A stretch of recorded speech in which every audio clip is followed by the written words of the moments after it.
nós falaremos brevemente sobre dois conceitos que ficaram para trás na nossa última aula. Nós viemos falando sobre o racismo estrutural, institucional, individual, a partir do Silvio Almeida, e aí na semana passada nós falamos um pouquinho mais, né, sobre esse racismo estrutural, também como ideologia, né?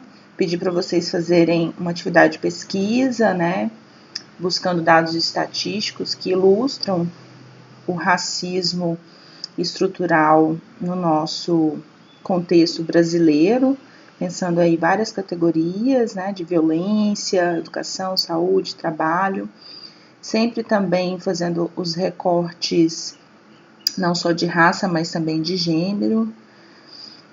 Discutimos algumas questões, né, sobre a naturalização do racismo e como esse racismo, enquanto uma ideologia, molda o nosso inconsciente, né, principalmente a partir dos meios de comunicação, pela indústria cultural e também pela educação.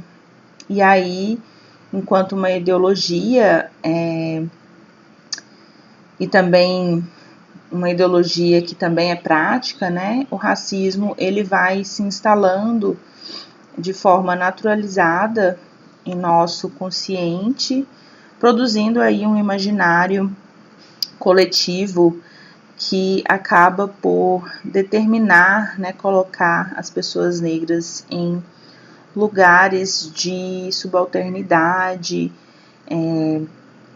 pensando aí numa naturalização dos baixos salários, os estereótipos, né, das mulheres negras, dos homens negros, no lugar de violência, e isso, né, ao longo dos anos vai sendo naturalizado. E aí, para fechar essa nossa unidade, nós vamos falar aqui um pouquinho sobre a democracia racial, como que esse discurso ele se instala no nosso país enquanto um discurso ideológico, né? Mas também prático, né? Então, pensando nesse conceito do racismo como ideologia, mas que também está no plano das práticas. E o discurso da meritocracia que anda bem junto da democracia racial, desse discurso da democracia racial. Então, trazendo também a Nilma Lino Gomes, que é uma autora que a gente já leu, ela vai dizer o seguinte, né, a nossa sociedade brasileira, ao longo do seu processo histórico, político, social e cultural, apesar de toda a violência do racismo e da desigualdade racial, construiu ideologicamente um discurso que narra a existência de uma harmonia racial entre negros, indígenas e brancos. Esse discurso consegue desviar o olhar da população e do próprio Estado brasileiro das atrocidades cometidas contra os povos africanos escravizados no Brasil e os seus descendentes, assim como os indígenas, impedindo-os de agirem de maneira contundente e eficaz na superação do racismo. Então, esse é um discurso, né, que vem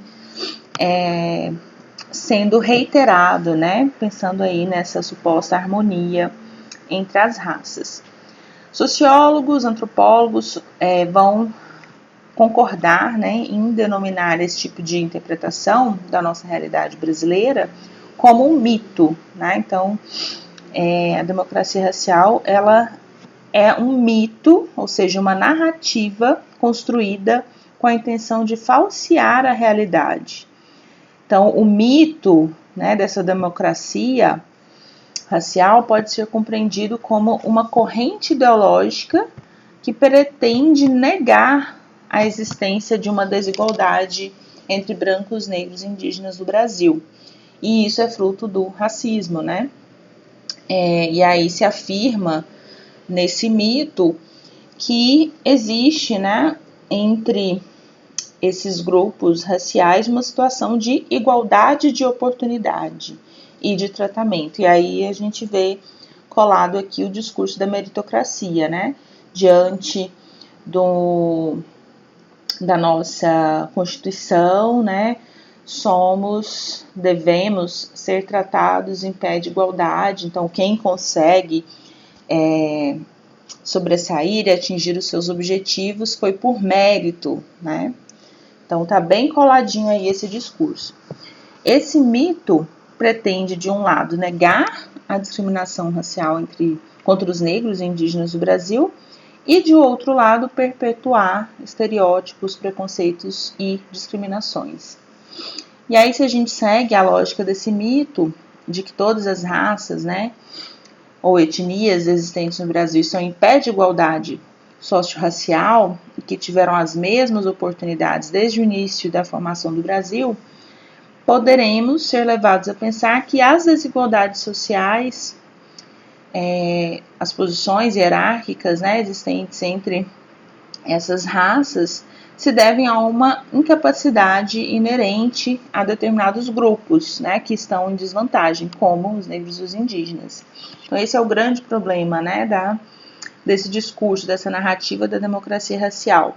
Se por um lado fala, né, dessa igualdade de condições, né, então se diz que todos temos as mesmas oportunidades, e por outro lado responsabiliza individualmente, principalmente, né, os grupos negros, de pessoas negras e indígenas, pela incapacidade, incompetência, né, de não atingir os mesmos lugares, né, que as pessoas brancas, por mérito, conseguem atingir.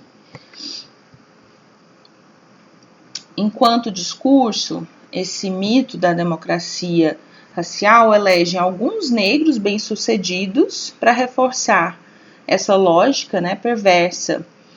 Então, é comum, né, ouvir que falarem de pessoas negras ou pessoas indígenas que se sobressaem, né, e aí reforça essa lógica. Tá vendo? Fulano conseguiu, né, ser bem-sucedido, conseguiu se formar, atingir uma determinada posição social. Isso é mérito próprio, isso prova, né, que todos temos as mesmas condições. E aí, junto disso, né, se fala da não existência de racismo e desigualdade racial no país, porque se houvesse, essas pessoas negras nunca teriam ascendido socialmente. Um autor muito conhecido e estudado no Brasil, que reforça, né, essa narrativa da democracia racial, é o sociólogo Gilberto Freire. Não sei se vocês já ouviram falar. No seu livro Casa Grande Senzala, de 1933, publicado aí, então, na década de 30, ele é um dos autores, né, mais apontados como um dos principais teóricos que interpretou, sistematizou e divulgou esse mito da democracia racial, afirmando que no Brasil as três raças formadoras da nossa sociedade conviviam desde a escravidão de maneira mais amistosa, se comparada a outras sociedades multirraciais e ou de colonização escravista existentes no mundo. Então, ele vai fazer essa comparação com outras ações, né, onde o conflito racial se dá de forma diferente, né, e aí vai dizer que aqui no Brasil isso nunca foi um conflito tão violento e segregacionista como em outros lugares. Mas como a gente já vem estudando, né, a gente não pode ter o mesmo parâmetro do que é o racismo, de como ele funciona para todos os contextos, né? Então, se aqui é diferente de como aconteceu nos Estados Unidos, não é que aqui seja algo mais brando. São formas diferentes, né, do racismo funcionar. E aí o Freire acreditava nesse caráter mais ameno, né, do colonizador português para com as populações indígenas e negras escravizadas nas relações sociais, na cultura, nas relações afetivas sexuais.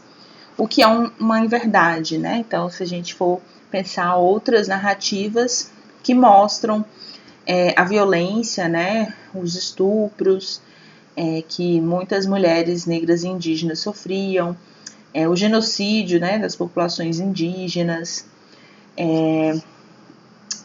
a violência, né, das populações escravizadas.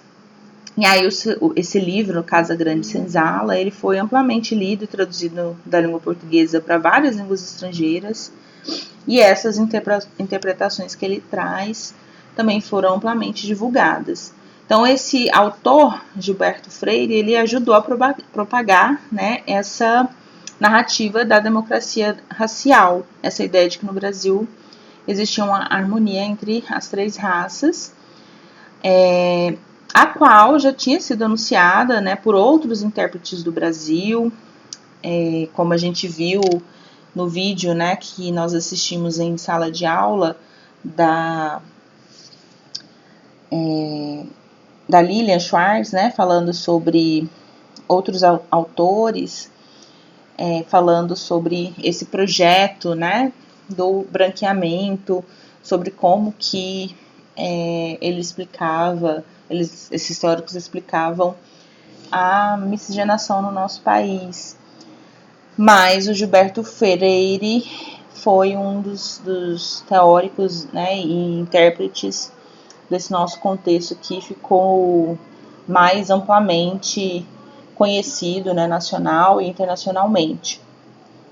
E aí o Freire, ele via na miscigenação da sociedade um motivo de orgulho, né, do nosso caráter nacional,